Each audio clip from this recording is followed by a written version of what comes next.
Mahigit 3,980,000 pesos na halaga ng mga halaman ng marijuana ang sinunog sa patuloy na operasyon ng Philippine Drug Enforcement Agency Cordillera o PDEACAR kasama ang National Bureau of Investigation o NBI Cordillera, kasama din ang Procor Bengueta Province Police Office o PDEO, Bengueta Highway Patrol Group at Kibungan Municipal Police Station sa Sitio Batangan, Takadang Kibungan, Benguet nito lamang ika-1 ng Pebrero taong kasalukuyan.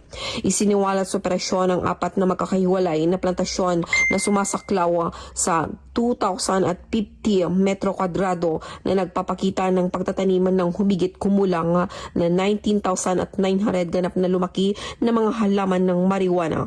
Sinira ang lahat ng mga halaman ng marijuana sa lugar alinsunod sa mga protokol sa operasyon. Walang naresto sa operasyon, gayunpaman patuloy ang isang aktibong investigasyon upang matukoy ang pagkakalinlana ng may-ari ng lupa at mga responsable sa illegal na pagtataniman. Dahil ang panata ng bagong PNP para sa bagong Pilipinas, serbisyong mabilis, ligtas at nararamdaman. Mula dito sa Riyon ng Cordillera, ako ang inyong PNN correspondent, Police Master Sargento Lenny Valerio, alagad ng batas, tagataguyod ng Balitang Pulis.